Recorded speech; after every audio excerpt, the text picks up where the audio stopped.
不要再胡闹了。我就不信三生石上不能有你的名字。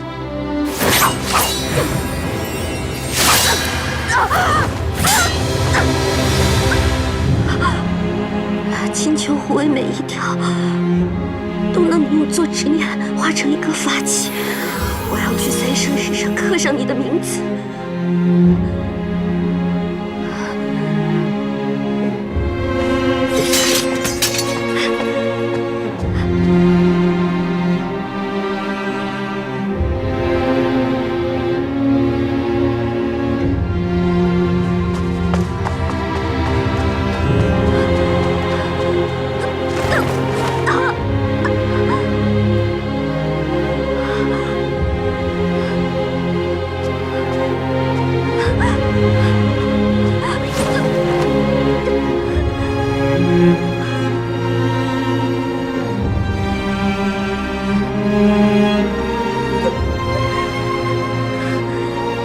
那时四海八荒，战事不断。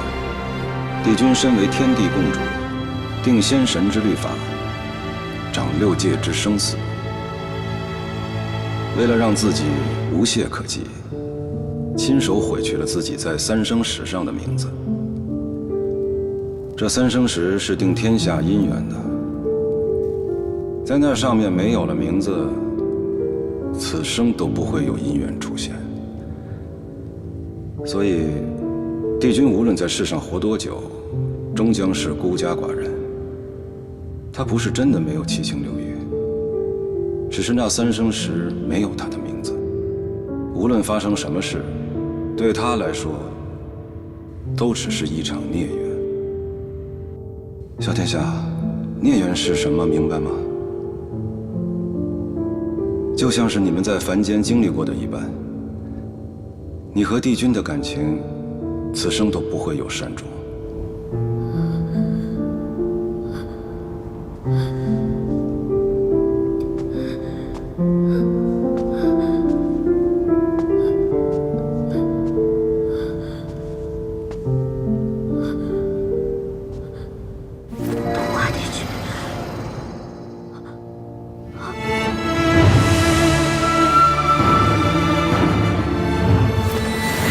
帝君，东华帝君，你的名字在哪？在哪？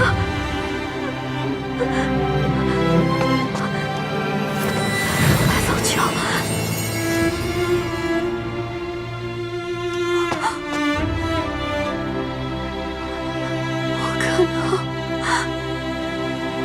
我看到。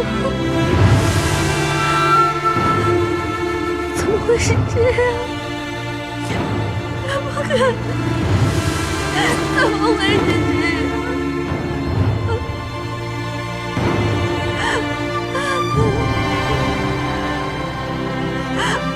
我爱的是东华帝君。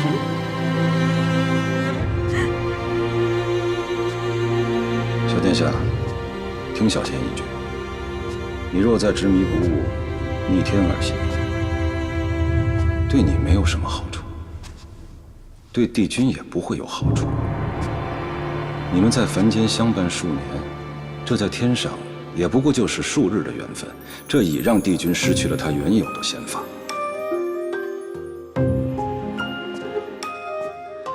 虽说这是暂时的，再过1、2年，帝君便会恢复他原有的法力，但这也是一次警示。如果你执意留在帝君身边，你和帝君还不知道会有什么样的孽报。小天下，回头是岸。花纷落，因为你来。为什么？我眼前的泪斑驳，说不清悔过。道不尽难舍，孤独和脆弱被痛牵扯。当你再次说爱我，为什么没有？再次怎么会是这样？为什么？才恍然懂了，对你的执着是我无法割舍的。怎么会这样？怎么会这样？东海，你告诉我。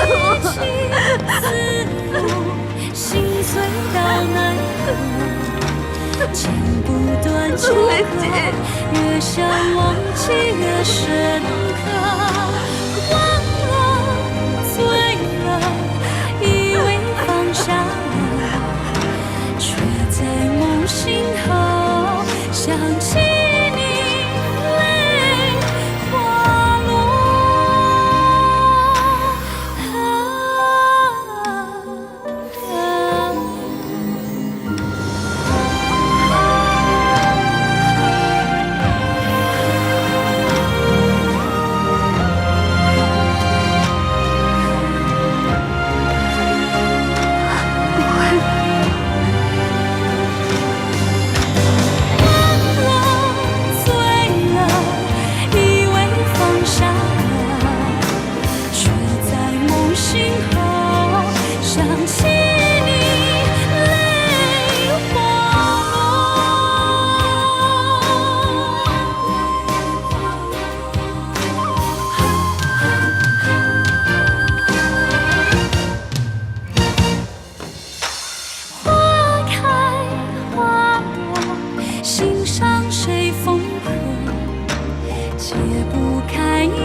小殿下怎么了？速送小殿下去清秋。九尾狐断尾之痛，非常人能受。按规矩，天族使姬不能拿出九重天。你身为司命星君，知法犯法，赐去普化天尊拿出领罚吧。小仙甘愿受罚。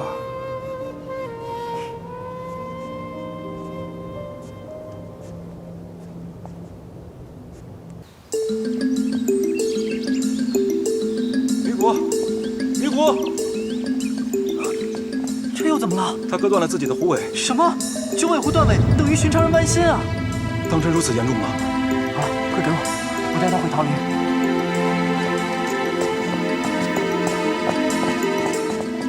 别跟着我。上神，睁眼上神。四叔，四叔，我真糊涂，他们都去昆仑虚了。哎呀，姑姑，姑姑，姑姑，姑姑！哎，你们是？哎，这不是17的侄女吗？对，这是我家小殿下，我是姑姑狐狸洞下侍奉的迷谷小仙。我家小殿下断了狐狸尾巴，高烧不退，还不醒。我这是找不到遮颜上神，只能来昆仑虚找姑姑了。来，随我来。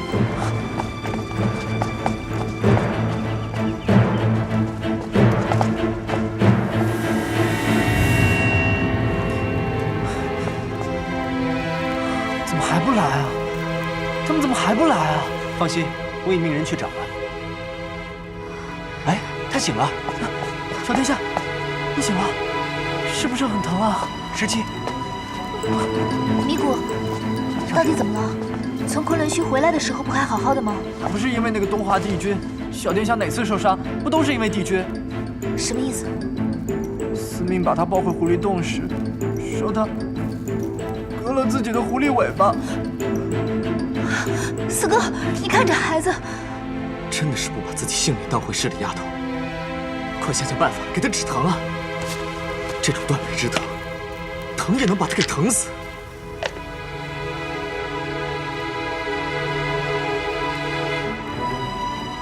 已经止疼了，你们都别说了，你们先出去吧。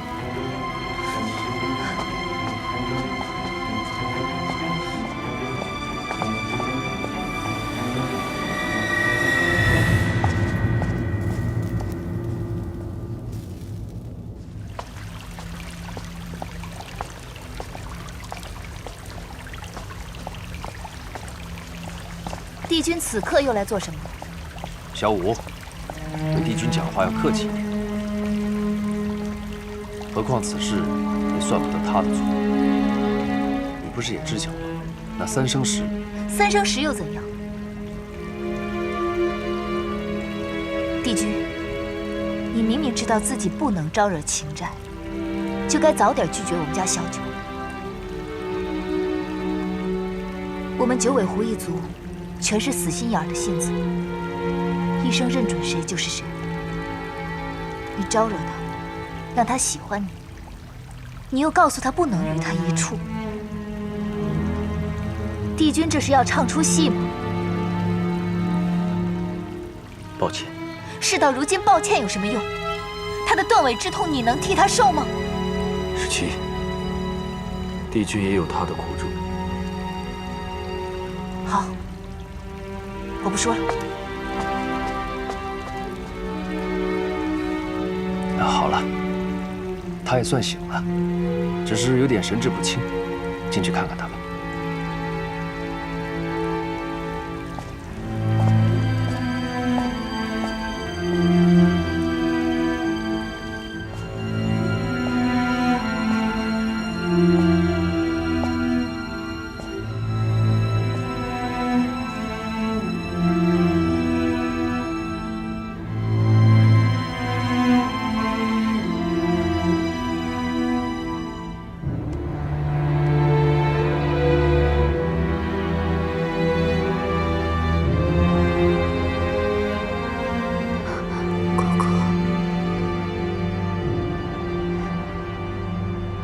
猜我看见谁了？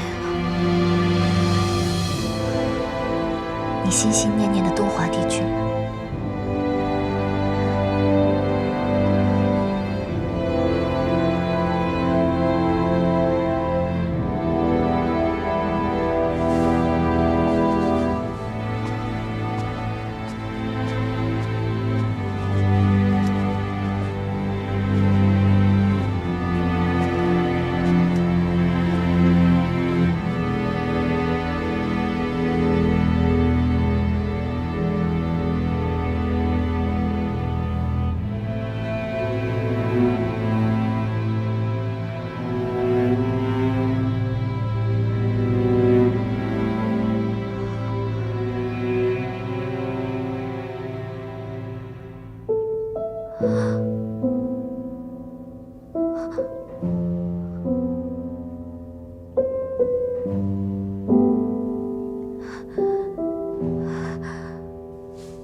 陛下，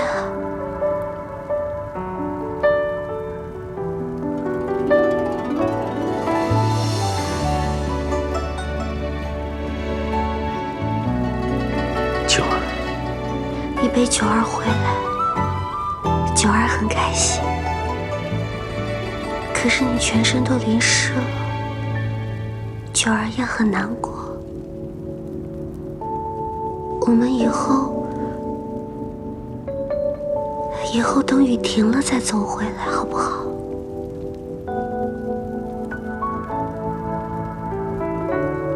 好。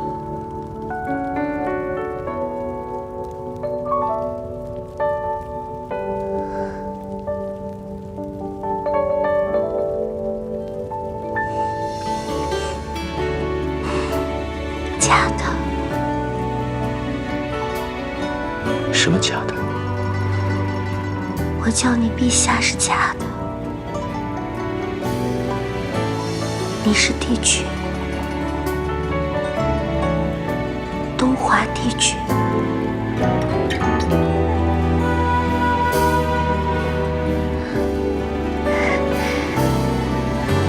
你还是这样好看，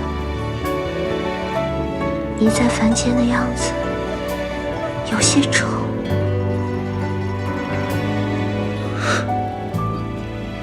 是吗？本帝君会丑吗？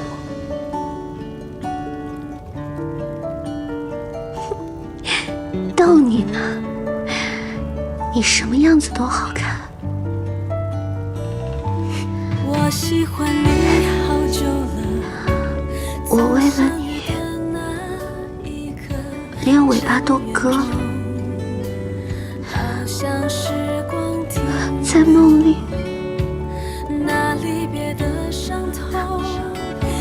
在梦里你也该还我了吧？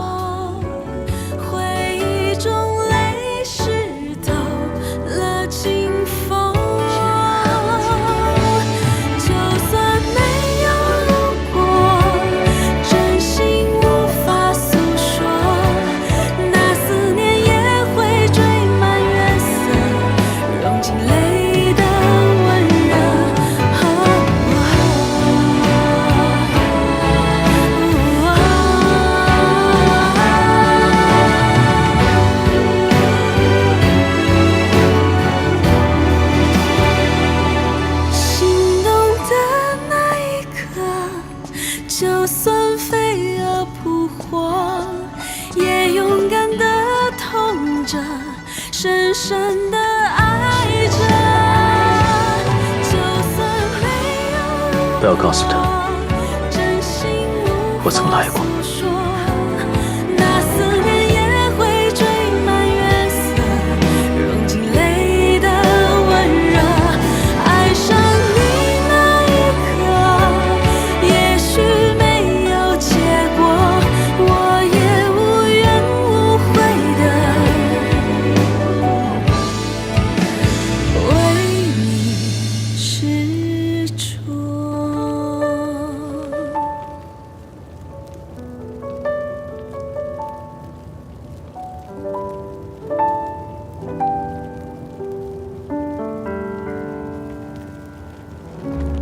昨夜果然是一场梦。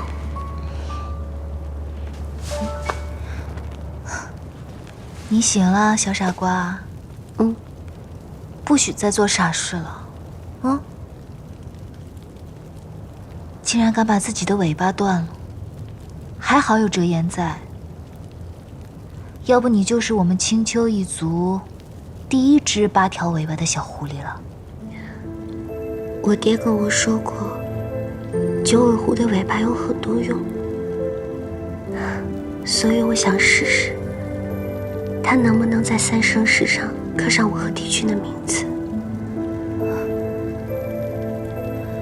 该说的话我都说完了，现在什么都说不出，只能叹气了。姑姑，你猜我昨晚梦见谁了？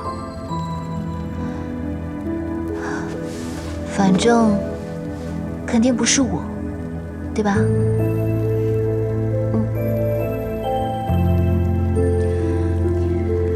今天就让米谷陪你回狐狸洞好好休养。等我把师傅闭关用的丹药炼完了，我就回去陪你。啊，不许再做傻事了啊！姑姑，你放心，断尾过一次，就仿佛死了一回。有些事情，忽然我就明白了。突然瞧不上他了？不，来日方长，我肯定会找到办法的。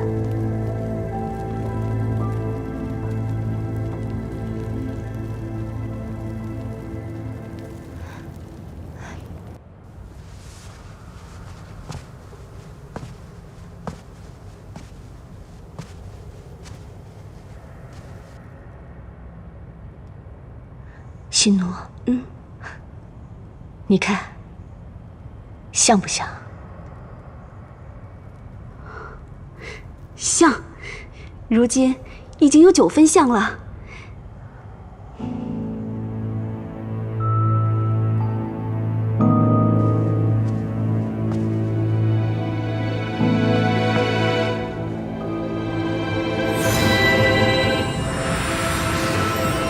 娘娘。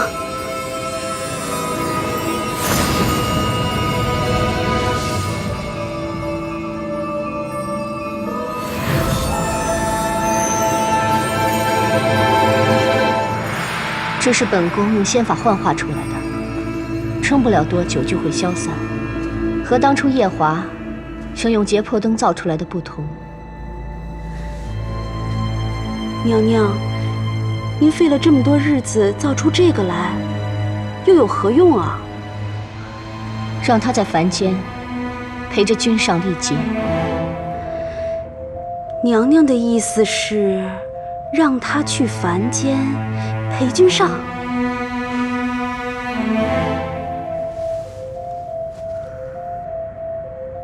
我不是和你说过，那个白浅和我一样，最大的弱点就是爱上了夜华。只要爱上夜华，就一定会妒忌，和我一样妒忌当初素素和夜华的种种。我要让那个白浅知道，他不过就是素素的替身。青丘上神又如何？到头来，还不是做了这个死去凡人的替身。和这个木头人没什么区别。娘娘是想让他扮作素素的样子，陪在君上身边，让那个白浅难受。不错，我当初对素素有多介意，白浅就会有多介意，这和是不是上神没有任何关系。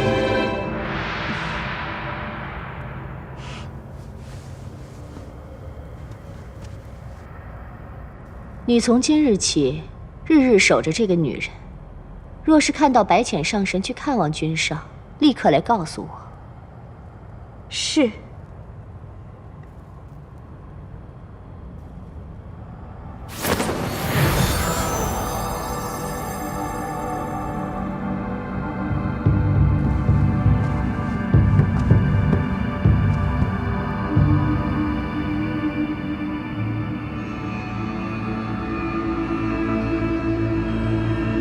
抬起头，让我看看你。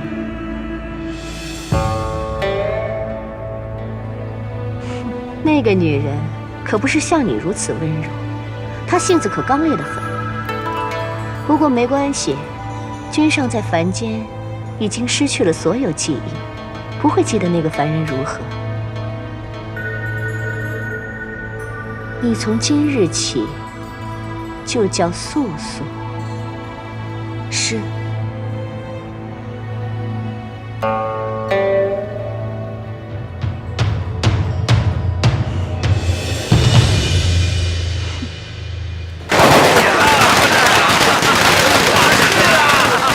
哎呦，真过了天了！我家少爷刚中榜首了。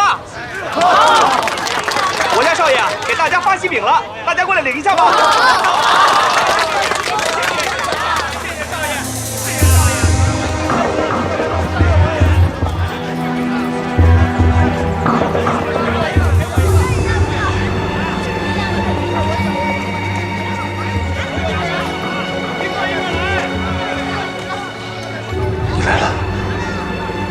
官人，是不是认错人了？你虽与他很像，却不是他。官人，可不可以请您发发善心，将我买下来？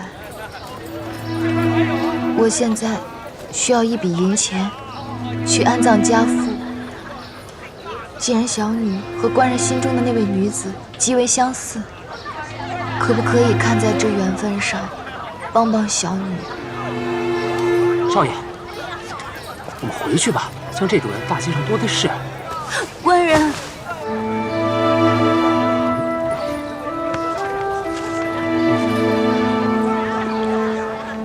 你拿着吧。谢谢官人。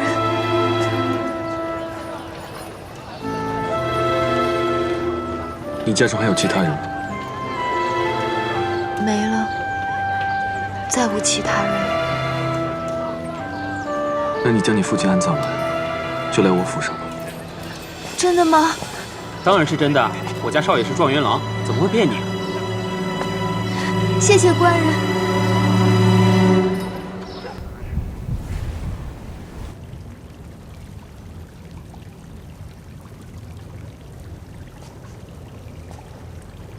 你在这炼丹房一待就是6日，闷不闷？为师傅炼丹怎么会闷啊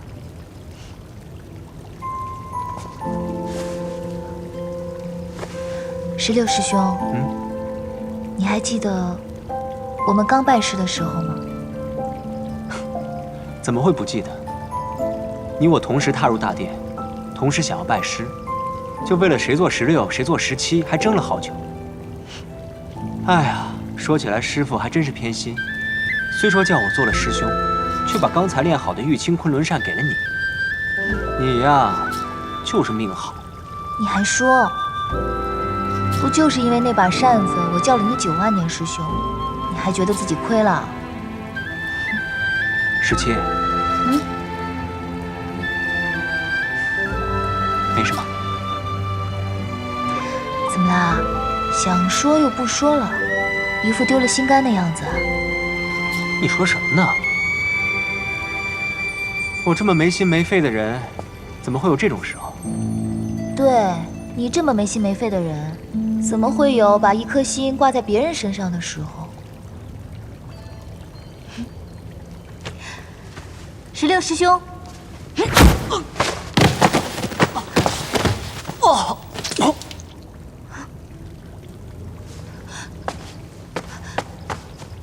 ，16师兄，你起来，你没事吧？到底怎么了？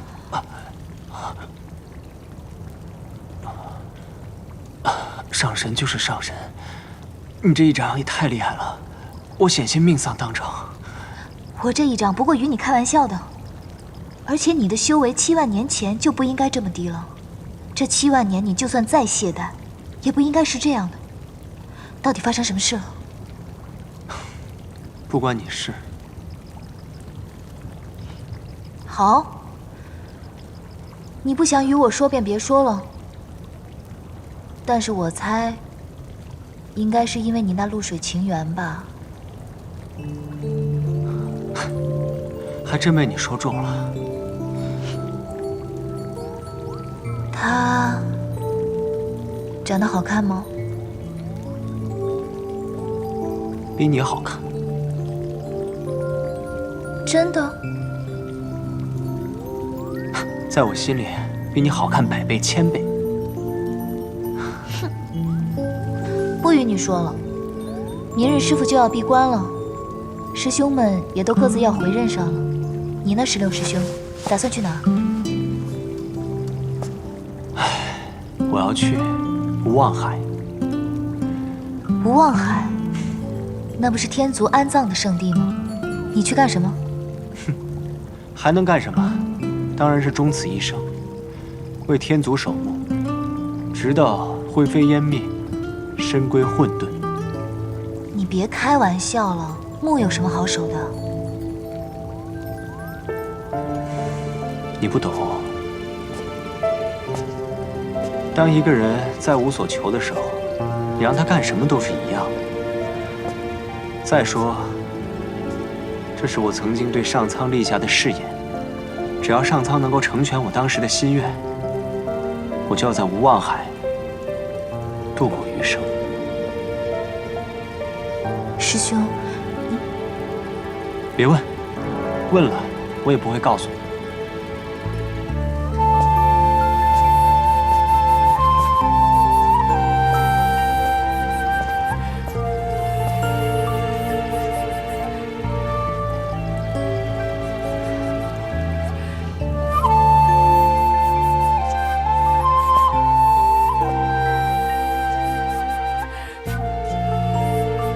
师傅，徒儿错了。喝了这么多酒，哭出来才好，否则郁结进肺腑，就可惜我这些好酒了。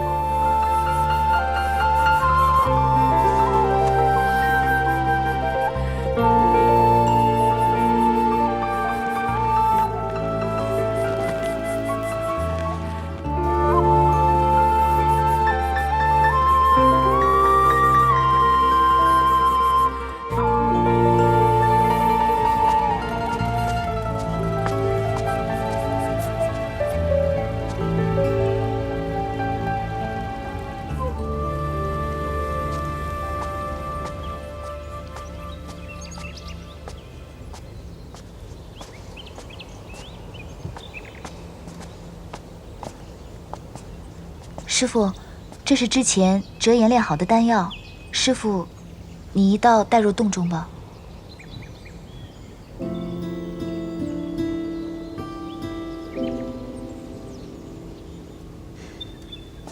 师父，你还有什么要交代的吗？你跟夜华的大婚定在何时？10月小阳春，桃林尽开，是个好时候。17，当你入了天宫，你便是太子的人。天宫不比昆仑虚，有许多繁琐的礼节和规矩。你要记得收敛自己的性子，不要再闯祸。之前在昆仑虚的时候，我就一直闯祸，都是师父您替我担着。这些我都知道，我一直放在心里。师父您放心闭关吧，之后夜华他会照顾好我的，一定不会再让我闯祸了。我还等着师父您早日出关呢，最好能赶上我们的大婚，到时候我一定为您磕个头，奉上一盏新茶。好，那师父我先告退了。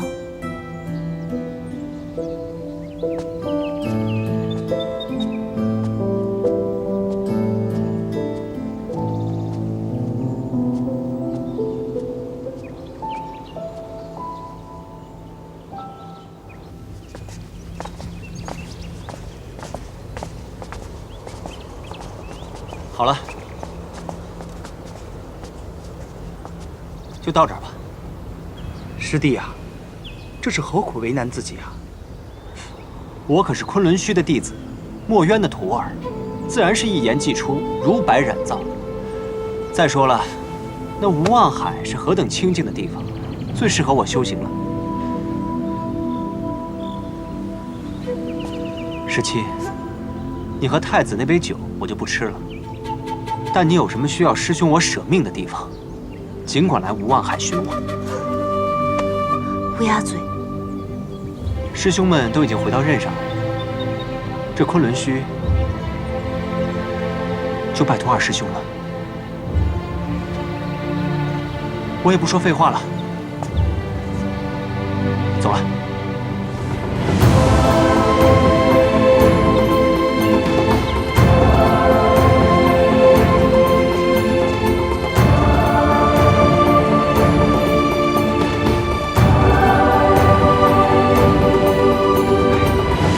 都回去吧。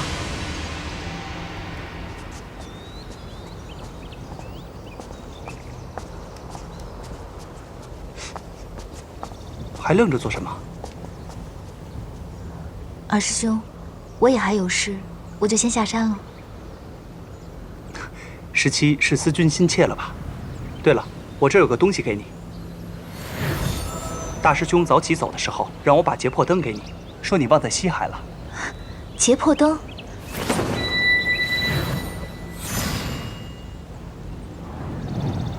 要不是大师兄帮我拿回来，我险些忘记了。这终归是天族的圣物，要归还的。在师父闭关的这段时间里，就辛苦二师兄照应了。瞧瞧，假客气了不是？那不只是你师父，也是我师父啊。如果昆仑虚有什么事情，一定要来青丘找我。我就先走了，二师兄。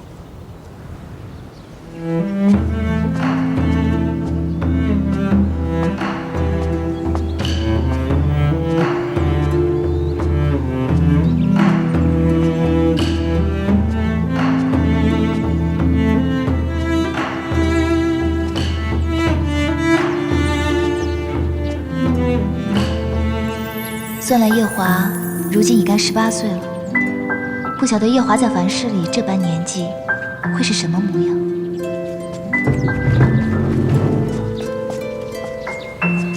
这位小哥，柳家公子可在？你找我们家大少爷？对，我找赵哥，他在吗？不在，他早就搬走了。这里不是刘府吗？他能搬去哪儿？自然是出去独自立府了。他才18岁，就独自立府了。我们家大少爷可是100年难得一见的神童，12岁就入了太学。5年前，皇帝爷爷开恩科，少爷随便一考就中了个头名状元。从翰林院编修平步青云，如今已经做成了户部的尚书大人，真是天纵奇才啊！姑娘，你若是寻他，就要去尚书府了。夜华，你还真不愧是天族太子，就连在凡间也是寻常人比不上的。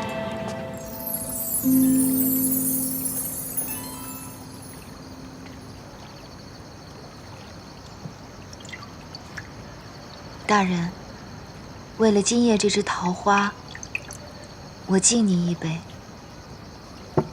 好。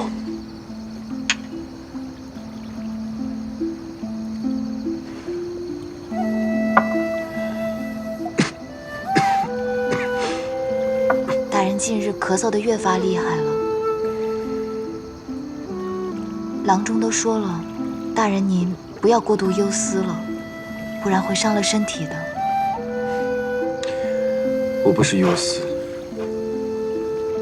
我是相思。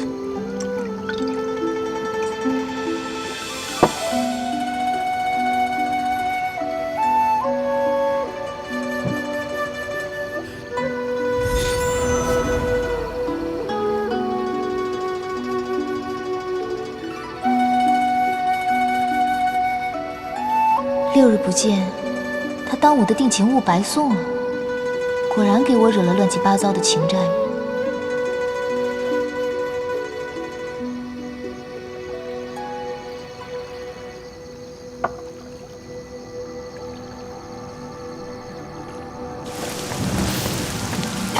夜华，夜华，你丈夫不是不让你出竹林吗？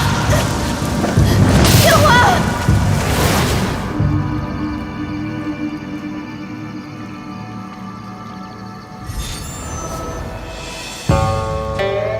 多日未见上神，素锦在此给上神请安了。你怎么会知道我在此处？上神可是糊涂了，这隐身的术法本就是个障眼法，障得了凡人的眼，却障不了神仙的眼呀。方才我在云端看见此处金光闪闪，下了云头来寻，果真猜得不错。你又怎么会在此处？君上一人在凡间历劫，素锦担心君上寂寞，就特意做了个他心心念念的人偶陪在身边。今日下来，就是专门来看看这个人偶，他将君上照顾得好不好？我刚才没注意，竟没看出这女子是披了人皮的人偶。你有心了。上神可知，素锦是照着谁的模样做的这个人偶？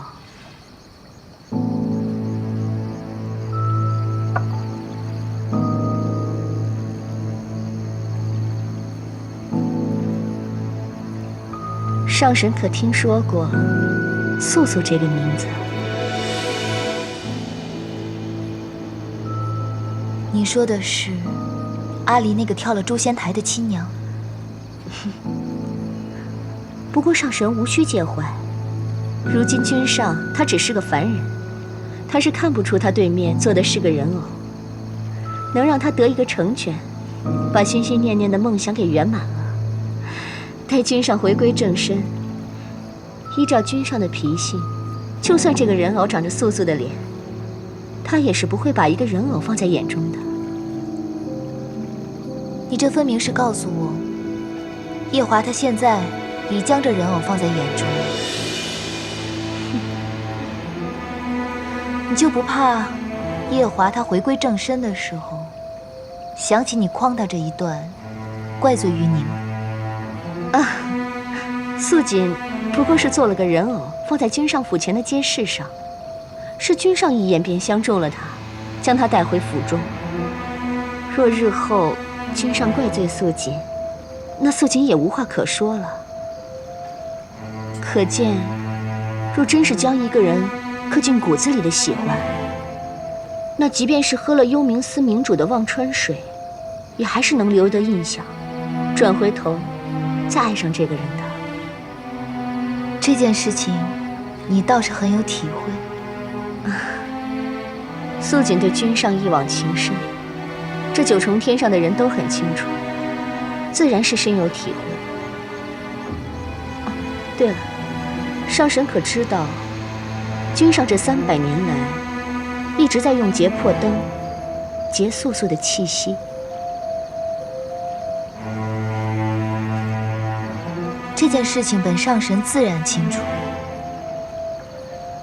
素锦，在这些小辈中，你最识大体了。我看你这人偶做的倒是细致，你也真是用了心了。有他照顾夜华，我也省了不少麻烦。他日夜华回归正身，想要怪罪于你的时候，我也会替你说几句好话。素锦谢过上神，那素锦先告退了。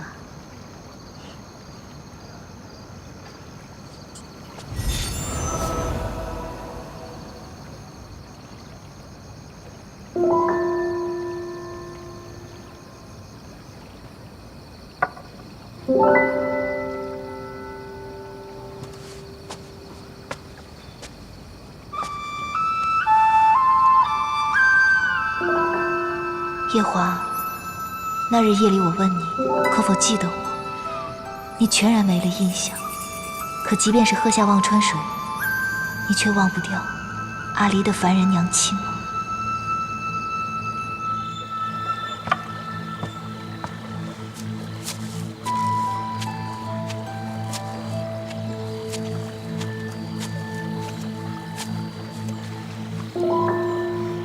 你不是在昆仑虚吗？怎么忽然来桃林了？四哥，你可晓得阿离的凡人娘亲？我倒是听折颜提起过，他仅在天宫与这个凡人有过一面之缘，后来听说早就去了，留下小天孙一个人。怎么，你没问过夜华？我自打知道夜华爱过一个凡人，我就一直不想提起这件事，所以没有问过他。这人都没了，你还计较什么呀？我也觉得同一个死人置气很没意思。那你还哭丧着脸干嘛？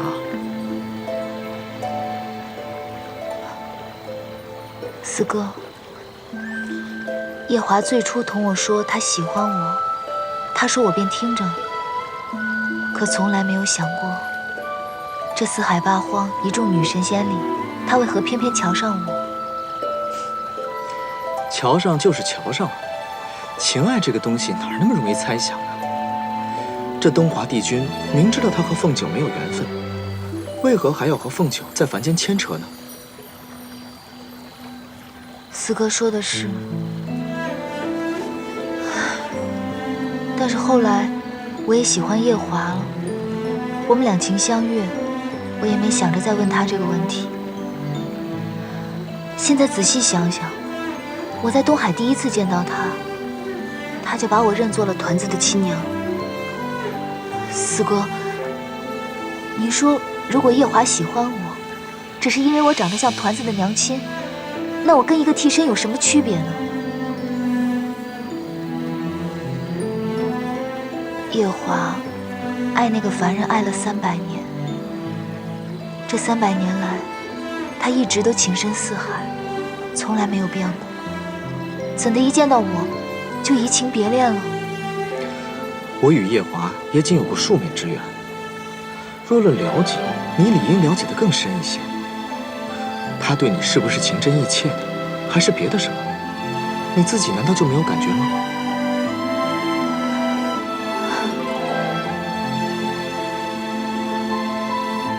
要不是今夜，我看到夜华与团子娘亲的人偶如此亲近，我是还可以骗自己，他对我是真心实意的。我爱夜华是因为我爱他这个人，但如果夜华爱我，只是因为我长得像团子的娘亲，他对那凡人的相思不得，转而求其次才找的我。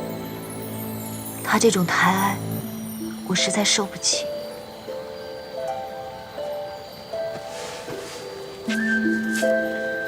你还是活得太短了，有些事情深究下去又有什么意义呢？你仔细想一想，夜华平时待你如何？你再仔细想想，与一个死掉的人计较，又有什么意思呢？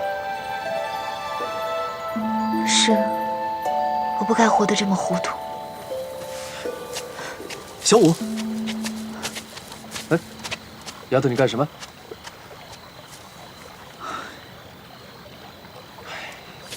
怎么一阵风一阵雨的？前一阵子不是顺风顺雨，又要嫁人，师傅又回来了，整天笑得合不拢嘴吗？这天祖果然是和我们青丘相克。怎么了？发生了什么事啊？唉，不知道。这小儿女之间纠缠的心思，搞不懂。不懂就对了，让他们自己去瞎折腾吧。先把药喝了，熬了3、4个时辰。又吃药？你该不会是为了报复我在昆仑虚下棋赢了你，故意往药里放了什么特别苦的东西吧？真真呐，真真，从懂事开始就总是喝药都是这样，老说我在里边放了特苦的东西。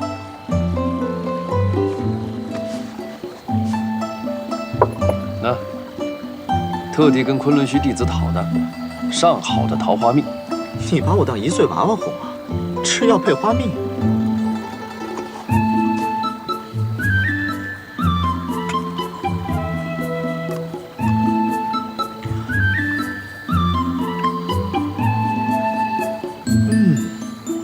好吃。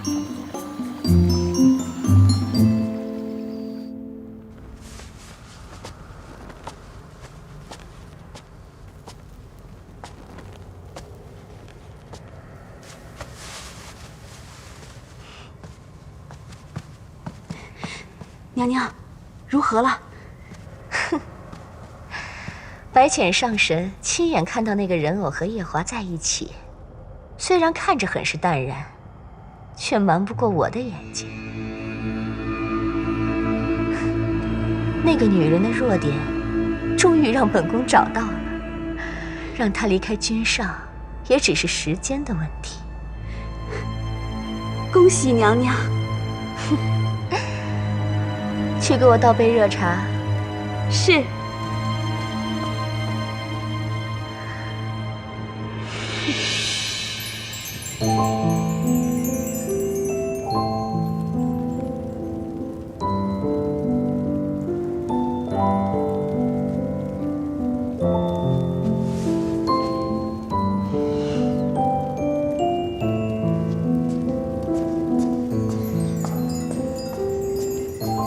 姑姑可要用膳？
若说我会有不恨你的一日，怕也就是今日了。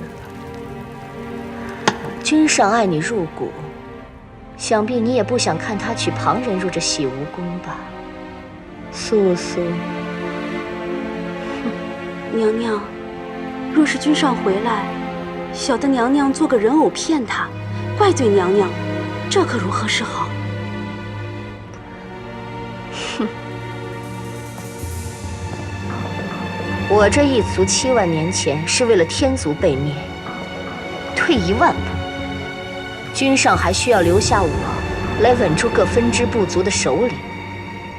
有天君在，有这么多分支部族的首领在，放心，本宫不会有事。是。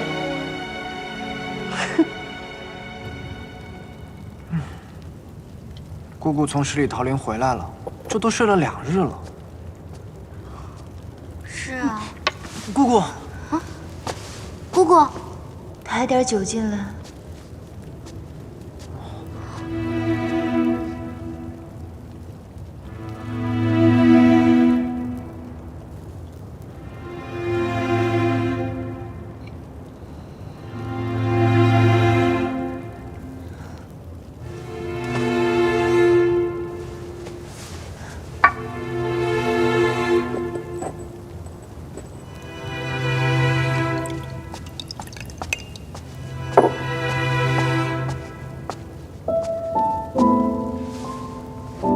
姑姑，温酒来了。哎呀，你知道吗？几日前我问夜华认不认识我，他说他不认得。然后呢，过几日他就将另外一个女人带回家了。姑姑，太子殿下喝了忘川水，记不得姑姑也是应当的。记不得？那你可知道，他带回去那个女人，长得与团子的亲娘一般无二。素素，你也知道素素？我当初在天宫的时候，你别说了，我不想听。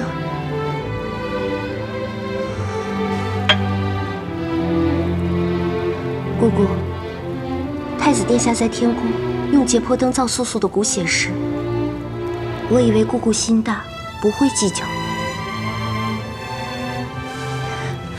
不计较，那是因为我傻。我觉得前尘往事嘛，不必太在意。直到今日，我看到他不认得我，却认得那个女的，我才知道，他放不下的是旁人，不是我。我知道，他爱那个女人比爱我深，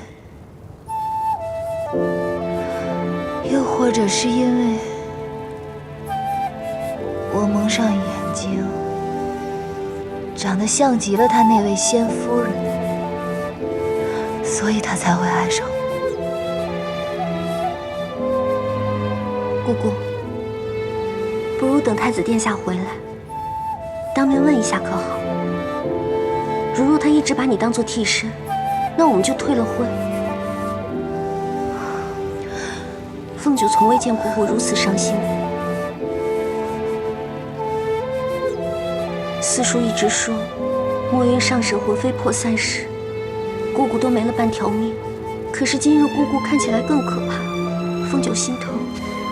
不必再说了，我想自己待会儿。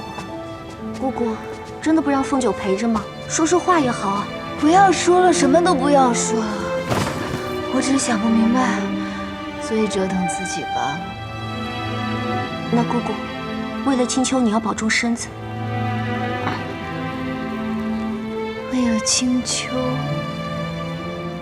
对，如果我退了婚，就只能回青丘了，做我的青丘女帝。你走吧。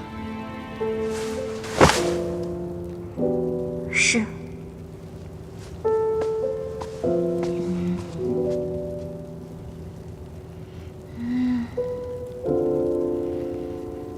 怎么那么刺眼啊？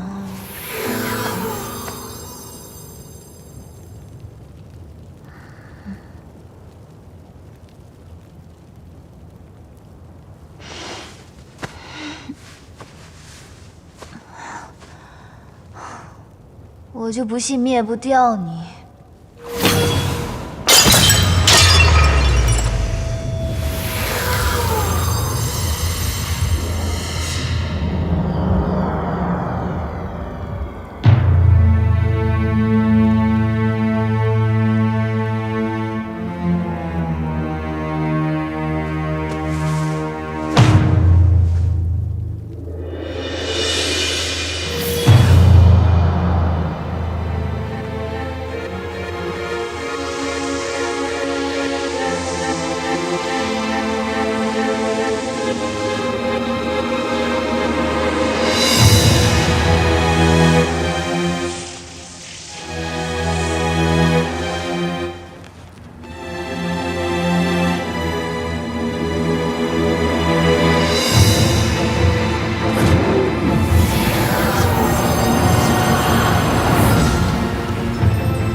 既已对东荒大泽立了誓，是生生世世要成为夫妻的。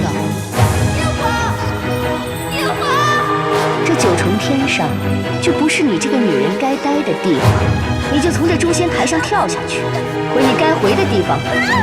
夜华，你相信我没有推他，我没有推他。我没有能力保护你，我一定会和你成亲。从此以后，我会是你的少爷。夜华，不是我做的。为什么要我去还？你放过我吧，我也放过你，我们从此就两不相欠了。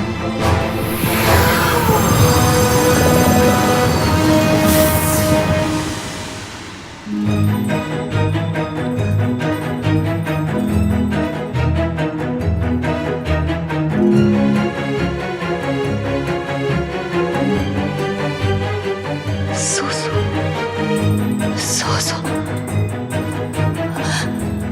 夜华，我竟是苏苏，苏苏就是我。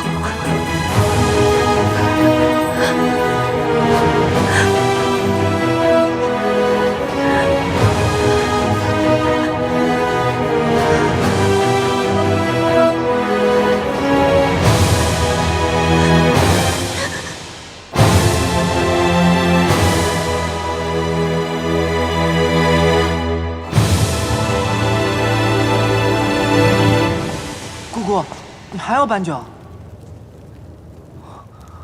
姑姑，你怎么了？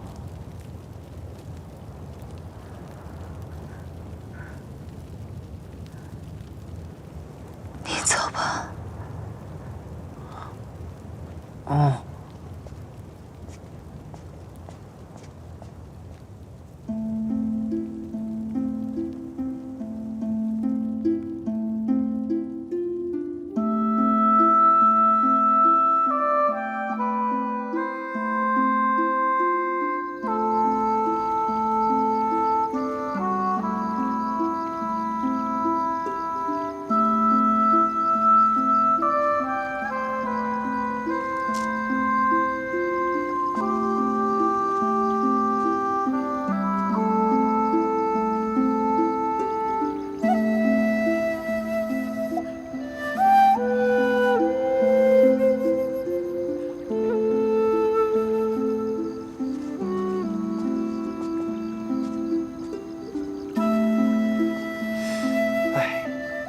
大人也真是中邪了，一定要找到什么青丘仙境。来说媒的都给推了，老夫人也气得病死了。你说这造的是什么孽？我听个行走江湖的道士说，青丘啊，是出狐狸精的地方。咱们大人不会被狐狸精迷了心智吧？不得在背后议论大人。姑娘，这些年，数不清多少次，老夫人想把你强行送入大人的房间，可都被姑娘婉拒了。姑娘，你也真是不容易啊。大人是个痴情的人，他心里只有那个青丘的仙人，没有我。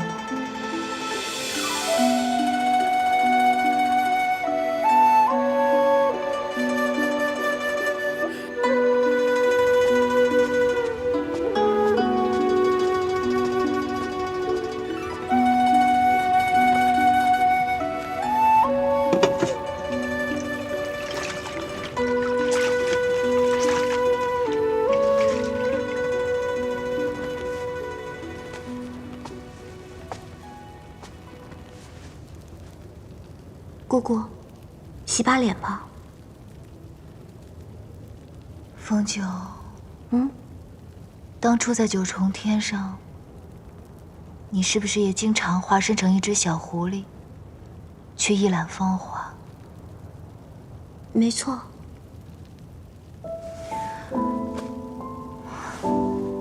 素素刚怀上孩子的时候，没有人陪她。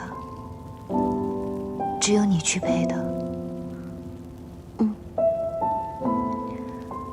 素素刚被天君抓上天宫的时候，你还去吓唬过他，因为你觉得他抢了你姑姑的未婚夫婿。姑姑是怎么知道的？这件事情除了我和帝君还有司命外，绝对没有第4个人知道。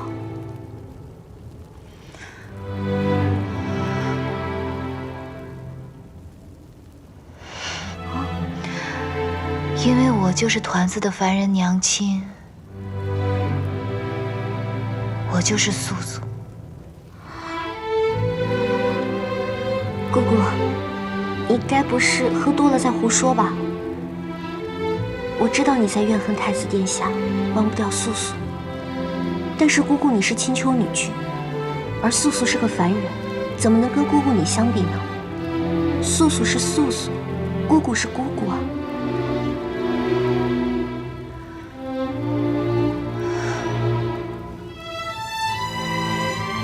这不过是我飞身上神立的一个结罢了。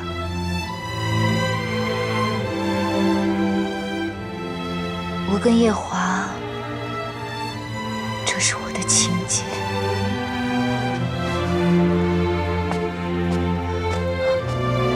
姑姑，你要去哪儿啊？姑姑。姑姑，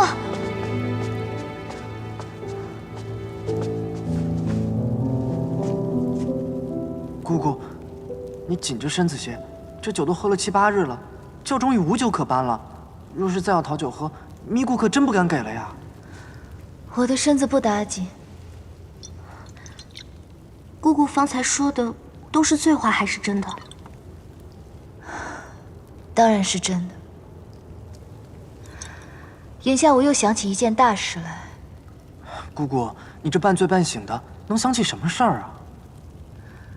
我在下凡经历情劫的时候，那素锦趁火打劫了一双眼睛。现在我的劫也立完了，我那眼睛放在他的眼眶子里，好像也不是很合适。他养着我的眼睛，应该也不是很自在。我是不是该去讨回来？姑姑，这是醉话。那素锦娘娘什么时候欠了你一双眼睛啊？你不清楚，我不与你说。小九，你说，我那眼睛该不该讨回来？如若姑姑真的是素素，那当年在天宫受尽了委屈，这眼睛确实应该讨回来。我去就回。你们2个不要跟过来。姑姑若真的是素素的话，那就太惨了。什么太惨了？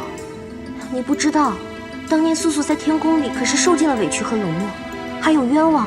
总之就是一个惨字。若真这么惨，讨回眼睛是应该的呀。没错。不行，这样实在太危险了。我不能让姑姑再次吃亏。她要去九重天打架，怎么能少了我？姑姑，姑姑。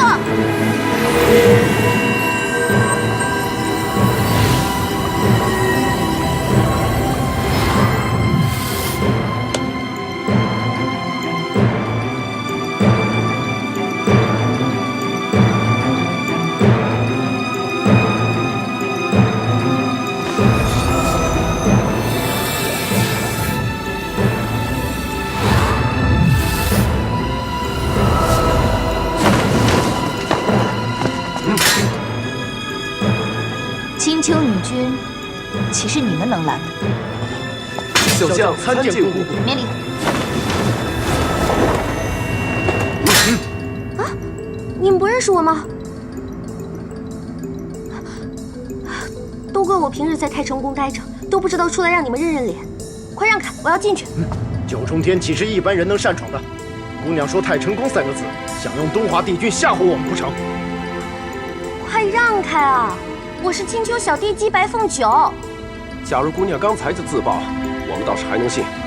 可现在刚进去一个青丘女君，就跑来一个青丘帝姬，这世上哪有这么巧的事？真的是气死我了！我跟你们讲，如果未来天后有什么三长两短的话，太子殿下一定会治你们的罪的。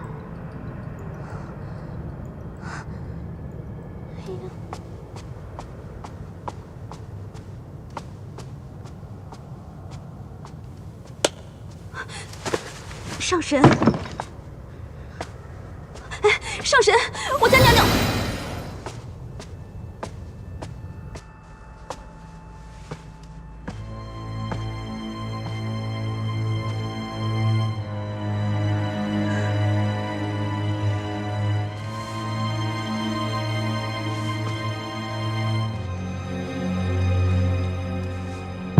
上神驾到，素锦不胜惶恐。素锦揣摩上神的圣意，大约是来问君上的近况。若说起君上来，凡事的那个素素同君上处得很好，也将他照看得很好。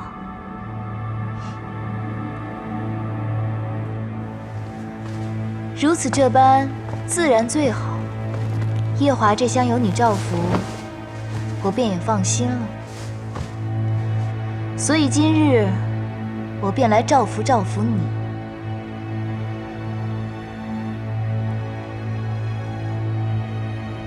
素锦，本上神这双眼睛，你用了300年，用的可好？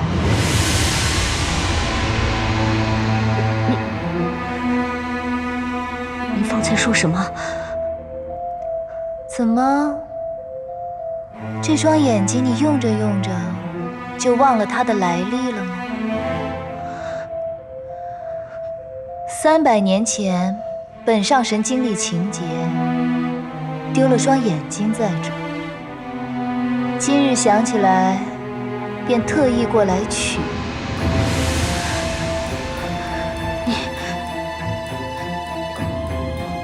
你是素素？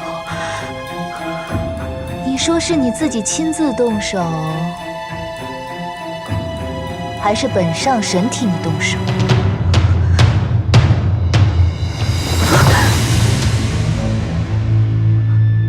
不可能！你怎么回事？不可能！不可能！不可能！到底是你自己弯，还是本上神替你弯？那个女人，她明明只是个凡人，不会是你的。她明明只是个凡人，不会是你的，不会。凡人怎样，神仙又怎样？只因我300年前化身为一个凡人，脓包了血，就准许你这个小神仙来夺我的眼睛，诓我跳诛仙台吗？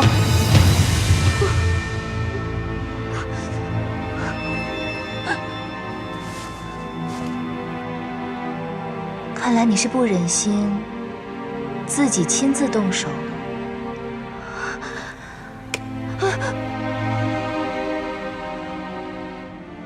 本上神近来人逢喜事，酒喝得多了些，手可能有点抖，弯的时候会有点痛，你多担待。不要挖我的眼睛！不要挖我的眼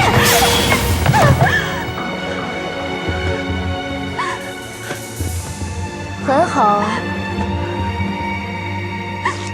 300年前你就喜欢装柔弱，我时时见你，你都在装柔弱。你就不能让本上神开开眼，看看你不柔弱是什么样子？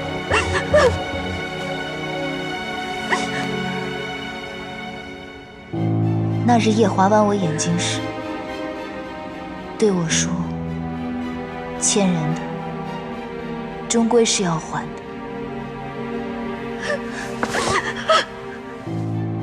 之前你的眼睛是怎么没的？我们2个心知肚明。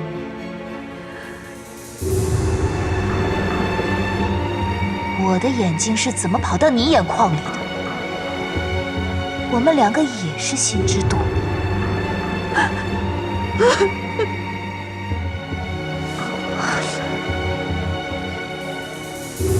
我就是想要问问你，我怎么就不能拿回我的东西了？我的眼睛放在你那儿放了300年，怎么就变成你的东西了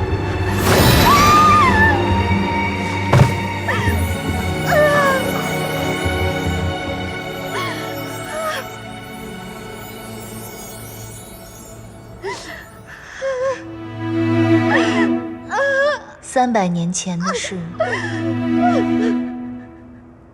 天君悄悄就给办了。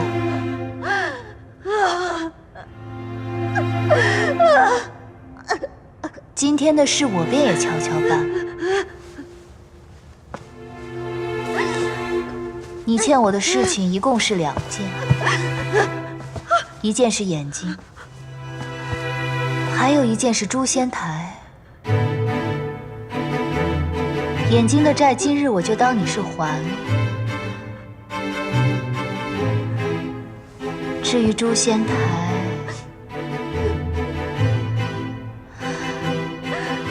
不如你正儿八经的从诛仙台上跳下去，又或者你去跟天君说，用你微弱的仙力去镇守囚禁擎苍的东皇钟，永生永世不得再上天宫。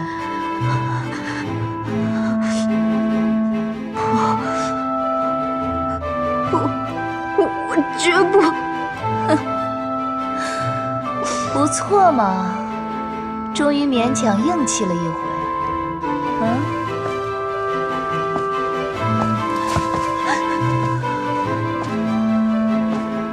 那你的意思是希望本上神亲自去跟天君说，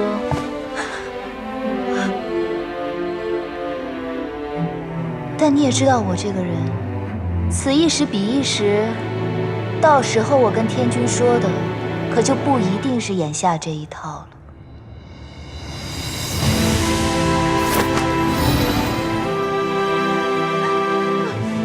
善有善报，恶有恶报。去找药王吧。娘娘，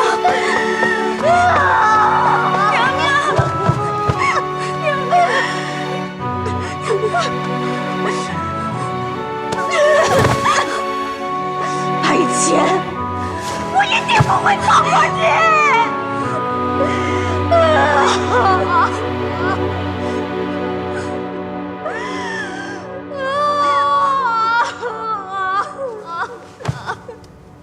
这些日子，夜华不在天宫，却让他坐下天枢星君，日夜守着弱水，会不会有什么蹊跷之处？估计是太子殿下快要大婚了，怕异族有异动。毕竟弱水河是天族和异族的接壤之地，总要多加守护才是。不会有这么简单。那帝君的意思是怀疑和东皇钟有关。如果真的和东皇钟有关，那可就是大事了。太子殿下不该独自隐瞒。夜华如果不想说，也一定有他的道理。你随本君去一趟弱水。是。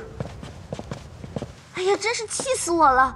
你们俩怎么就不知道我是谁呢？我和你们司命星君是好朋友，还有程昱元君。不信你们找他们俩来问一问，不就知道了吗？我是青丘白凤九，青丘小地姬。那好像是小地姬。九重天不能擅闯。姑娘就不要再次纠缠了。你去看看。好。是。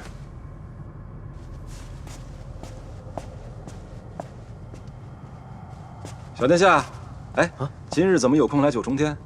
司命，你快告诉他们俩我是谁。青丘小殿下。啊，二位通融通融。东华帝君在太晨宫等着这位小殿下呢。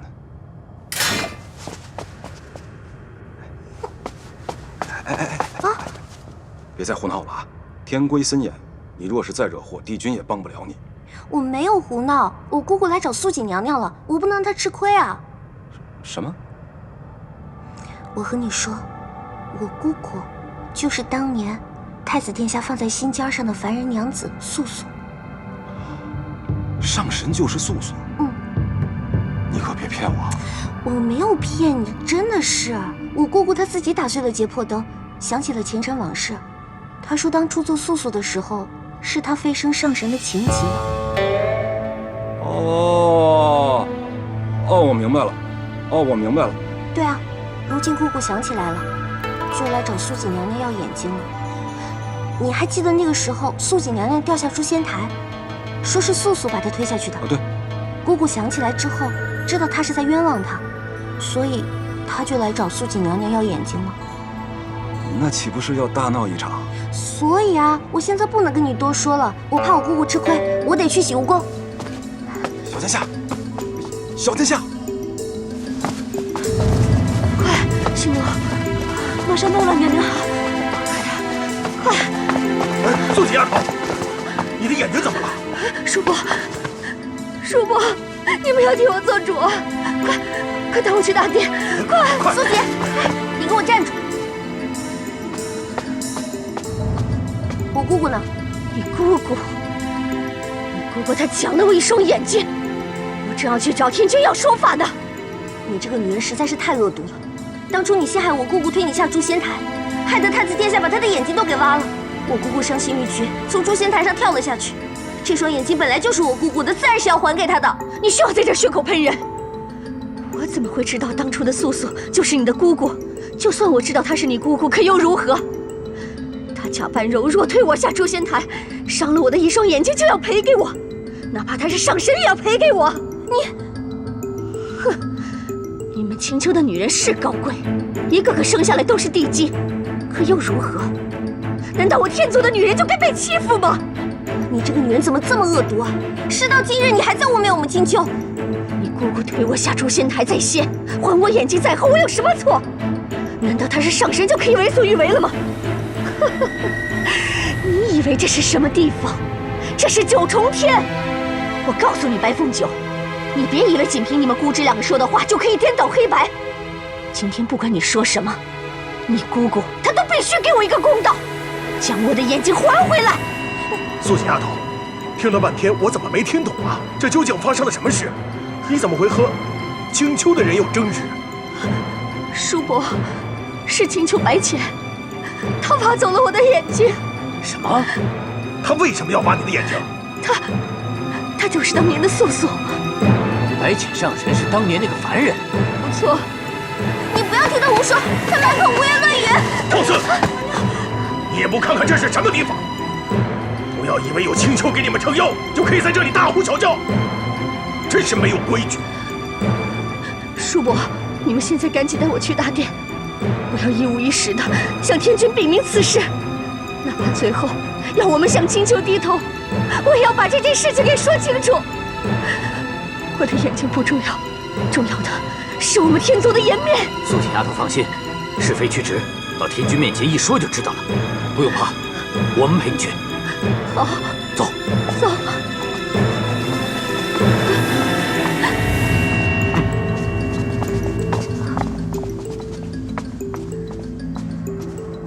绝对不能让他去蛊惑天君，他才是颠倒黑白的那个人。你你不要拦我！跟我走。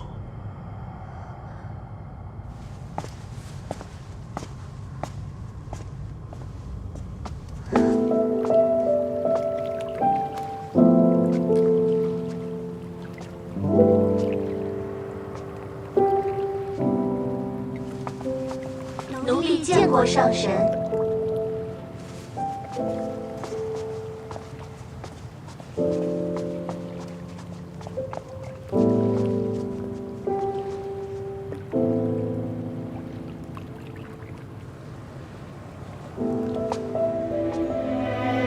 夜华，你可晓得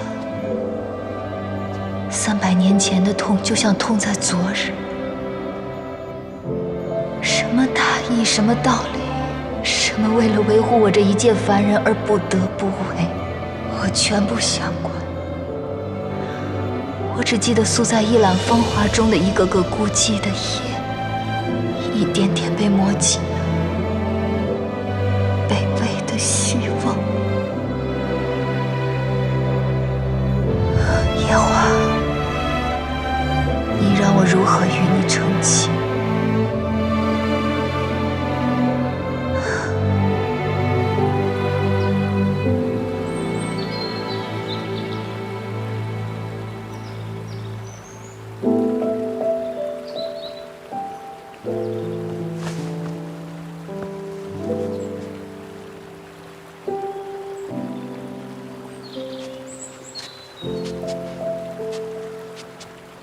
听说你将你四哥藏在酒窖里的酒都喝完了，你这次来该不会是问我讨酒喝吧？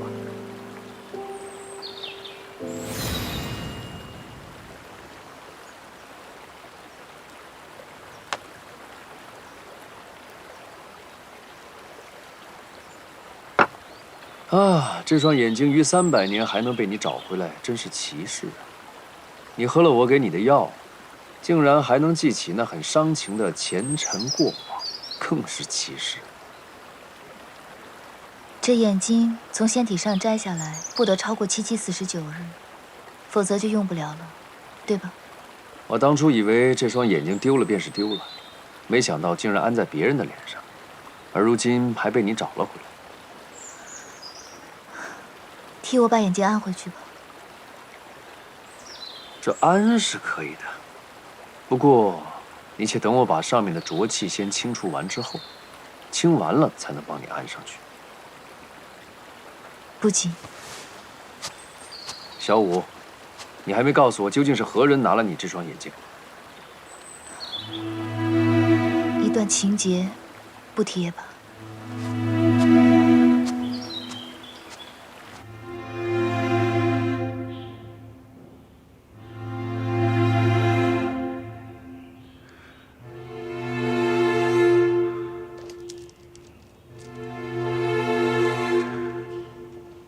苏苏，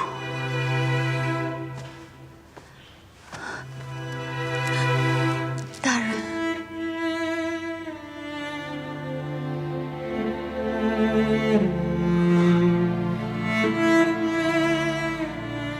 你知道为什么给你取名叫苏苏吗？大人从未提起过。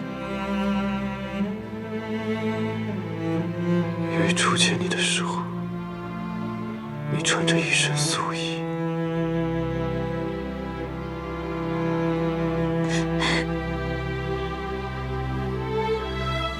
苏苏，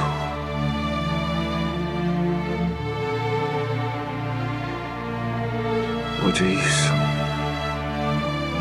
都在等个人。奴婢知道，大人一直在等青丘的一位仙子。是啊，我11岁时，他来找我，说待我成年，便要嫁与我。可惜他没来。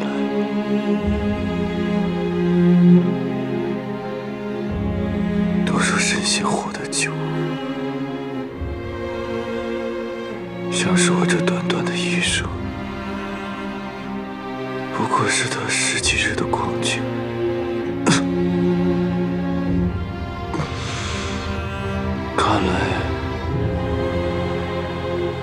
我是等不到了。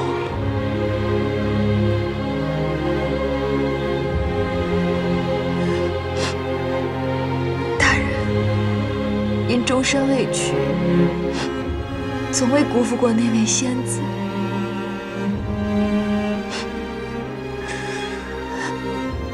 他不会怪我失言吧？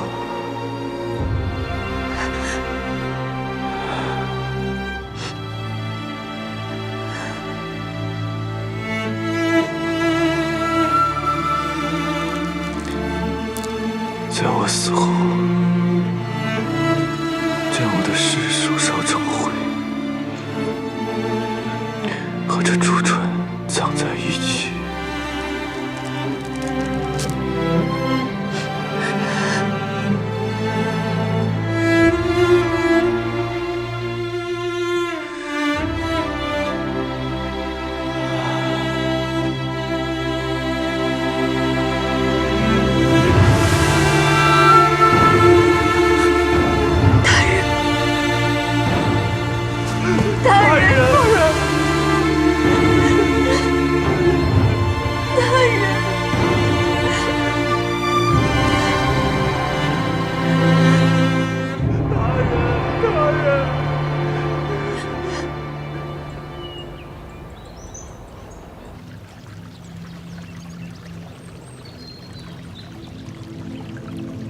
昆仑虚，我为何会在这里？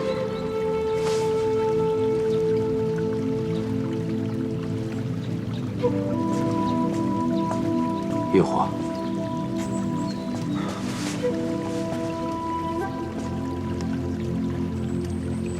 沐月上人，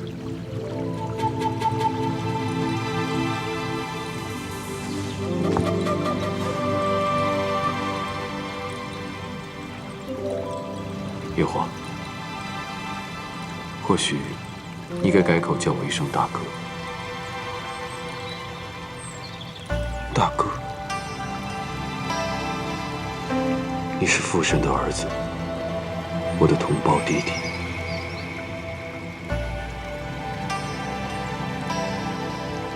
当年因为一些意外，导致你的元神陷入了沉睡之中，于是父神便将你的元神放入了一株金莲。父神身归混沌之日，将你托付于我，我便将你带回昆仑虚，放在这个莲池之中，等你醒来。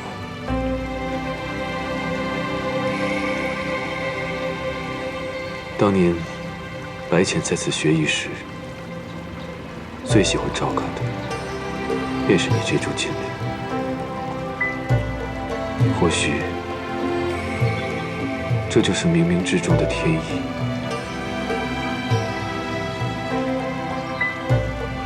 也是你们该好好珍惜的一段缘分。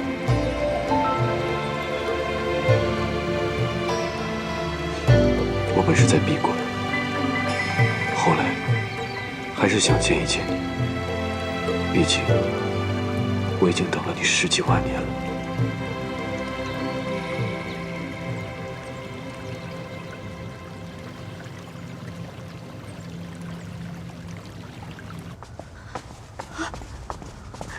天君，天君，素锦，天君，天君，帝君，天君，你一定要给素锦做主啊！当年的事情，天君您最为清楚，你一定要给素锦做主啊，天君！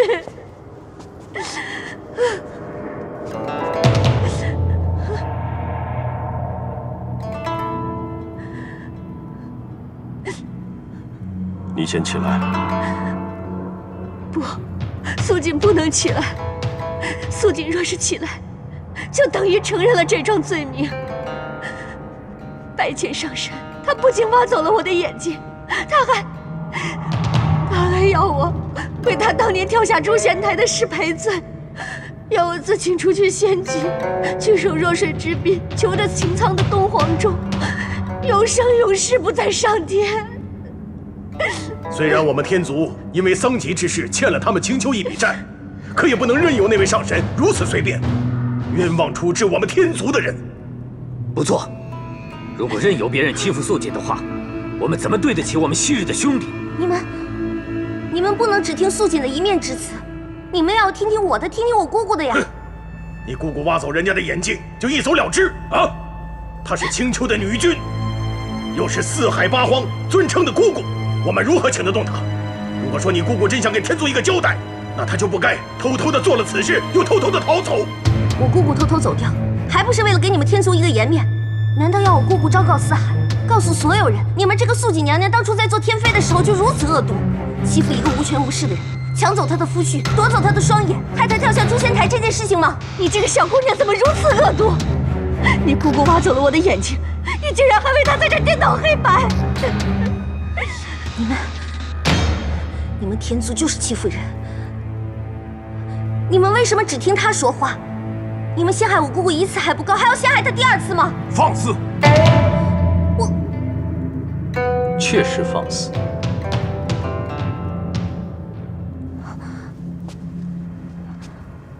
帝君，你不是来帮我的吗？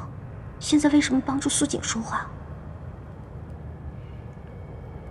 这件事情扑朔迷离，每个人说的都不同。本帝君有句话，虽然可能会得罪天君，但还是觉得必须要说。帝君请说。这件事情关系到天族和青丘，素锦又曾经是天君的天妃，所以这件事情天君不该出面，否则难免留下口实，让青丘以为我们在审这桩案的时候是有私心的。帝君的意思是，天下人都知道，本帝君是曾经的天地共主，又和任何部族都没有亲近的关系，后宫空置，远离红尘，所以这桩公案应该由我来主持，才能堵住悠悠众口。可是帝君与青丘的白凤酒之间，怎么？我刚才说的还不够清楚吗？帝君这是要让本君从这件事中抽身，要给青丘一个交代。如今这情景，本君确实不能再维护他了，且看他自己的造化吧。本君认为，帝君的这番话确实有些道理，那本君就在一旁听审，不再插言。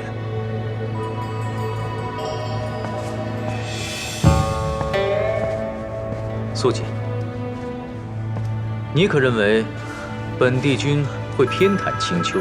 素锦不敢怀疑帝君。你们呢？可认为本帝君会偏袒白浅？臣等不敢。那素锦，你就慢慢说吧，就从7万年前说起。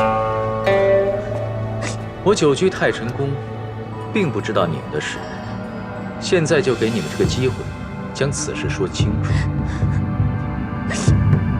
是。